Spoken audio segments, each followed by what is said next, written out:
কিছু সংখ্যক পথভ্রষ্ট আনসার সদস্যের প্ররোচনায় পড়ে আপনারা যে কাজটা করেছেন এটা মোটেও উচিত হয় নাই। বাট ওই পথভ্রষ্টদেরকে অবশ্যই আইনের আশ্রয়ে আনা হবে। একটা গোপন দুর্বিসন্ধি চিন্তা নিয়েই এই আন্দোলনটা করা হয়েছে বলে আমরা মনে করি। তো প্রিয় আনসার ভাইরা, আপনারা বাংলাদেশের একটা বাহিনী, এটা সত্য। অবশ্যই আপনার দাবি উত্থাপন করার রাইট আপনার আছে, কিন্তু হঠাৎ করে আপনারা এই সময়ে কেন দাবিটা উত্থাপন করলেন?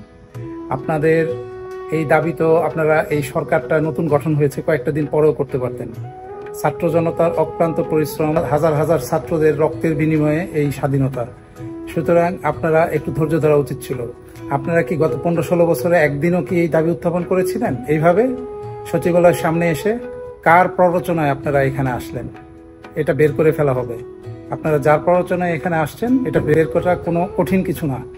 তো আপনারা ছাত্রদের উপর এখানে এসে চড়াও হলেন, ছাত্রদের উপর গুলিও হয়েছে। তো এটা তো অনাকাঙ্ক্ষিত। তো এটা আপনাদের ভালো হলো না খারাপ হলো?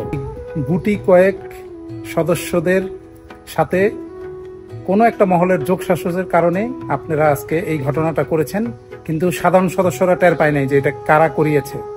তো আপনারা এই কাজটা ভালো করলেন কিনা আপনাদের কাছে প্রশ্ন রইল।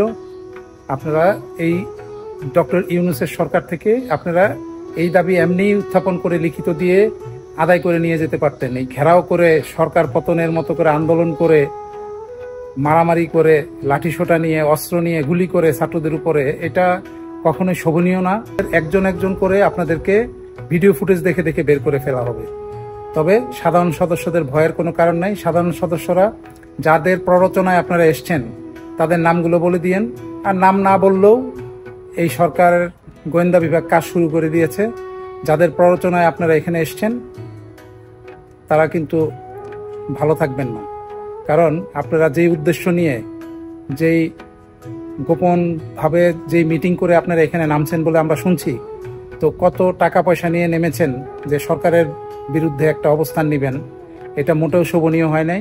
বরঞ্চ সাধারণ 95-96% আনসার সদস্যদেরকে বিপদে ফেললেন আপনারা এই গুটি কয়েকজন। সুতরাং এই ভালো সদস্য যারা আছেন তাদেরই উচিত হবে এই কালপিটদেরকে বের করে তাদের নামগুলো আইন শৃঙ্খলা বাহিনীর কাছে বলে দেওয়া। তা আমার আর কিছু বলার নাই। সবাই ভালো থাকুন। আপনারা আমাদের ভাই, সবাইকে নিয়েই দেশ। শুধু আপনি আন্দোলন করে হঠাৎ করে একটা সরকার পতন করে ফেলবেন, এত সোজা ব্যাপারটা না। তো সবাইকে নিয়ে দেশ। সবাই ভালো থাকবেন। আপনারাও আমাদের ভাই, ভালো থাকার চেষ্টা করবেন। আল্লাহ হাফেজ। আসসালামু আলাইকুম।